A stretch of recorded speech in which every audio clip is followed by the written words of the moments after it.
Don't forget to like, comment, share and subscribe to Mufti Tariq Masood, famous scholar. وہ ایک دن کیا ہوا, ہمارے ایک دوست کا پھڈا ہو گیا کسی سے. تو پھڈا جب ہو گیا تو وہ غلطی ان صاحب کی تھی, جو ہمارے دوست تھے ان کی غلطی تھی.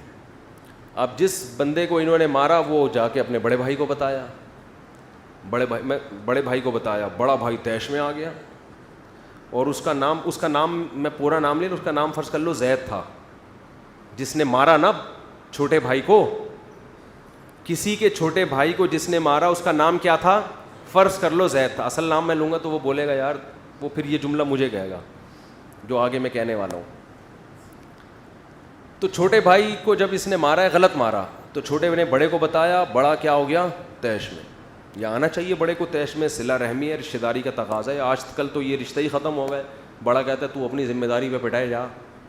ایسا نہیں ہونا چاہیے بھائی, ایک ریلیشن ہے, پوچھو میرے بھائی کو کس نے مارا ہے, صلہ رحمی کا تقاضا ہی ہے. لیکن یہ پوچھنے سے پہلے اپنی صحت جا کے چیک کر لیا کرو. ایسا نہ ہو کہ دونوں اکٹھے پٹ رہے ہوں, یہ نہ ہو. تو پہلے دیکھ لو کہ ڈولے شولے اتنے ہیں کہ کچھ کر سکتا ہوں میں. تو وہ تھا لمبا تڑنگا بڑا بھائی. تو اس کو جب پتہ چلا نا, اب مجھے پتا تھا کہ یار وہ بندہ آئے گا اور ہمارے اس دوست کو پیٹے گا پکڑ کے. تو میری دوستی تھی, میں اس کو بچانا چاہ رہا تھا کہ یار کچھ سلو صفائی کر لیتے ہیں. تو میں جب اس کے پاس گیا, ان کے گھر گیا میں, تو بڑا بھائی غصے میں بیٹھا ہوا ہے, کہہ رہا ہے ہوا کیا ہے. میں نے کہا ہوا تو یہ ہے. اس نے کہا زید پٹے گا. زید, الفاظ اس کے مجھے اسٹائل یاد آ رہا ہے. میں نے کہا یار ریکویسٹ لے کے آیا ہوں. کہہ رہا ہے یہ ہوا ہے نا. اس نے میرے چھوٹے بھائی پہ ہاتھ اٹھایا. میں نے کہا زید پٹے گا. زید, یہ خبر ہے, یہ نیوز ہے, کچھ بھی ہو جائے زید. اصل تو یہ تھا جب اس کا نام لیتا میں پھر مزہ آتا نا, لیکن پھر وہ کہے گا مفتی صاحب پٹے گا. میرا نام سب کے سامنے ظاہر کر دیا. تو وہ بار بار میں اس کو ریکویسٹ کر رہا ہوں, یار پہلے ذرا سمجھو بات کو, میں معذرت کر رہا ہوں. کہہ رہا ہے مفتی صاحب یہ بتائیں, کہہ رہے میں آپ کی عزت کرتا ہوں مفتی صاحب, لیکن یہ بتائیں اس نے میرے چھوٹے بھائی پہ ہاتھ اٹھایا. میں نے کہا اٹھایا. کہہ رہے غلطی اس کی ہے نا. میں نے کہا زید پٹے گا. تو مجھے یہ واقعہ کم از کم 14-15 سال پرانا ہے, لیکن مجھے اس کا اسٹائل بڑا اچھا لگا. کہہ رہا ہے کچھ بھی ہو جائے زید پٹے گا. سمجھ رہے ہو. خیر نہیں پیٹا, پھر ہم نے پڑھ کے درمیان میں سلو صفائی کروا دی.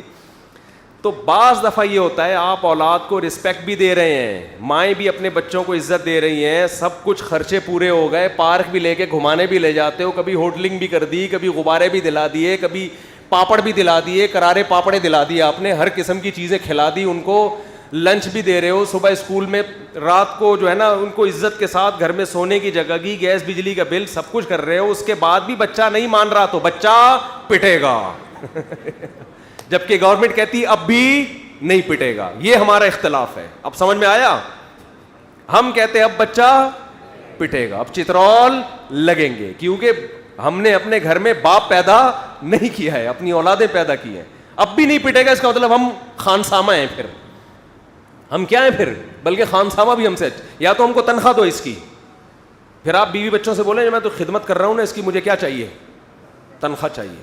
تنخواہ دو کہیں سے بھی لا کے کما کے, جو گھر دیا ہوا ہے میں نے, کرایہ نکالو اس کا, بچوں کو رکھا ہے آپ نے گھر میں, کرایہ دے بھائی. جیسے میں ڈاروین سے کہتا ہوں بندر تھے دم کہاں گئی, یا تو دم دو یا دم کے پیسے دو ہمیں. میں ڈاروین سے یہی کہتا ہوں نا, یار ہم بندر سے انسان بنے تو دم کہاں گئی, تو یا تو ہمیں دم چاہیے یا دم کے پیسے چاہیے. تو بچوں سے بولو کہ اب بھی اگر نہیں پٹے گا تو اس گھر کا جا سائیکل کی دکان کھول, پنچر لگا اور مجھے اس گھر کا کرایہ دے. بیوی سے بھی بولو کہ میں اس پوزیشن میں آ کے بھی آنکھیں دکھانے کے قابل نہیں ہوں, تو اپنے بھائیوں سے بولو اس گھر کا مجھے کرایہ چاہیے, اور جتنے انڈے پراٹھے آئیں گے آدھا تمہارا آدھا میرا خرچہ ہوگا. تو زید جو ہے اس کنڈیشن میں کیا ہوگا, زید پٹے گا. تو اسٹائل بڑا ٹائٹ تھا. کہہ رہے مفتی صاحب کچھ بھی ہو زید پٹے گا.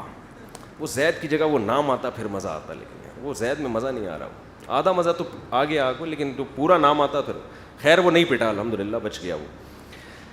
تو پتہ نہیں کہاں سے کہاں بات چلی تھی, جہاں موضوع ادھر ادھر ہو گیا. خیر کوئی مسئلہ نہیں ہے. ہم نے کون سا کوئی تھیسس تیار کرنے ہیں, اسلامیات کے آپ کے پیپر ہونے والے ہیں کہ ایک ٹاپک پر آپ کو, آپ تو واضح و نصیحت چاہیے نا. واضح و نصیحت بکھری ہوئی ہی اچھی ہوتی ہے, سمجھ رہے ہو. بکھری ہوئی واضح و نصیحت کیا ہوتی ہے, اچھی ہوتی ہے. جو کام کی بات آئے پارسل کر دو. تو تو جو اللہ دماغ میں ڈال رہا ہوتا ہے ہم یہاں سے کیا کر رہے ہوتے ہیں, پارسل, کہ یار کوئی بھی اچھی بات اللہ ہم سننے کو مل جائے اور عمل کی توفیق مل جائے. سبحانک اللہم و بحمدک نشہد ان لا الہ الا انت نستغفرک و نتوب الیک.